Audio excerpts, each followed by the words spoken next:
Hey, what's going on, Guitar Hero Live fans? And even though we got some bad news yesterday about the layoffs hitting freestyle games, there's a really interesting article you guys should read if you're a fan of rhythm games. Polygon, and I know Polygon, it doesn't have a great track record for covering rhythm games. If you guys remember that shitty Rock Band article they wrote way back before Rock Band 4 came out. So these guys did an article about who actually conceived the idea of Guitar Hero Live. So they did a pretty long article about a former Activision developer who says that he was the one who came up with the concept of the game and he should be credited. Now this guy didn't work for Vicarious Vision, sorry, he didn't work for Freestyle Games who developed Guitar Hero Live. He worked for Vicarious Visions, the guys who make Skylanders, and they made a lot of the old Guitar Hero games back in the day on the Wii. And this guy claims he came up with the concept of it. He actually has a video in the article showing his early concept of Guitar Hero Live. And I have to tell you, it's pretty cool. Like, what he showed, I wish Guitar Hero Live had. Like, some of the cool stuff in the video, like, you can actually talk to the crowd and, like, pump them up. And it's just got, like, a really cool live feeling to it. This guy's name is Dilallo, and if you guys want to read the article, I've pasted the link to it down below in the description box. And he worked at Vicarious Visions, and he worked on the Guitar Hero games way back in the day before Guitar Hero Live came out.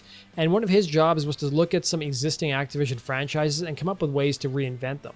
And Guitar Hero was one of those. He had this idea that, they really need to transform the series and maybe take the series in a different direction where maybe you want to pretend like you're a rock star playing on stage. And he came up with this idea, okay, you're going to play in the first person view, you can talk to the crowd, you're going to play arenas.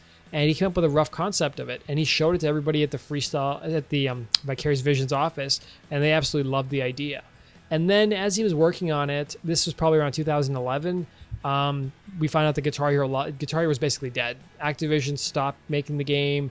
They shifted their priorities elsewhere, and then he was eventually laid off, unfortunately. But he still had hopes that he would still pitch this idea to Activision. So he got in touch with Activision around, sounds like 2011, 2012, and actually talked to one of their senior guys there and came up with this demo to show to them. And eventually what happened was, because Activision has this policy that they can't actually solicit outside ideas for intellectual property, they couldn't actually take any of his ideas. They said, sorry, unless you work for us, we can't really take your idea. So about a year later, he got wind that, hey, Activision is starting to work on Guitar Hero again. And he thinks that his idea was actually used for inspiration in Guitar Hero Live, and he just wants some credit for it. He claims he doesn't want any monetary compensation, but it's a really cool article that really, documents his journey from like coming up with this demo to how he went about trying to convince Activision to make this game. So I've pasted the link down below. Go check it out, and let me know what your thoughts are on the article. Comment below and let me know, and make sure you check out his demo video too, which is just unbelievably awesome. Thanks for watching, guys, and have a good day.